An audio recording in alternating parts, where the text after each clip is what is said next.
Welcome to the study room. I'm Abimbola and I'm glad you're here. With the guidance of the Holy Spirit, we will glean treasures from the Bible that we can apply to our daily lives. Today, we'll be exploring Genesis chapter 49, Jacob's blessings to his sons. This chapter begins with Jacob, also known as Israel, calling his children together. He starts with Reuben, his firstborn, calling him his strength and vigor. And yet, Jacob rebukes Reuben for his instability, stating that he will not excel because he defiled his father's bed. Jacob had known of Reuben's actions after Rachel died, giving birth to Benjamin. But there was no mention of him confronting Reuben. Reuben was also present when his younger brothers plotted against Joseph. Rather than stopping them outright, he planned to rescue Joseph later. But his instability cost him. Now, at the crucial moment, Jacob strips Reuben of his birthright. This teaches us a lesson that some of us think that persons long buried no longer need to be addressed.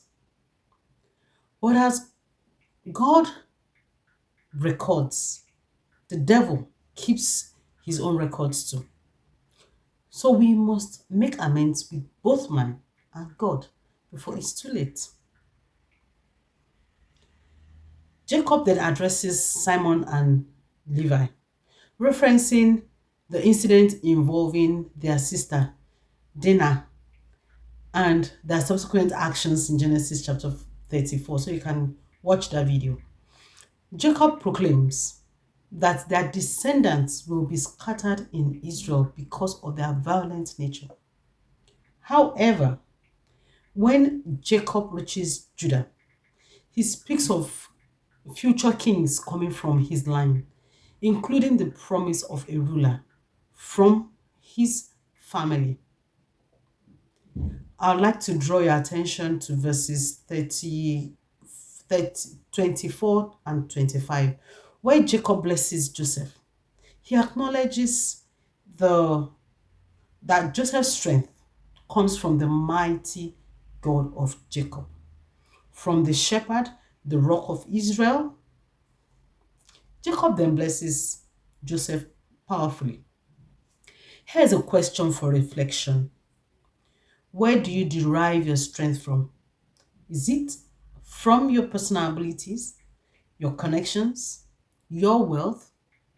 I encourage you to rely on the right source, God, to be truly blessed.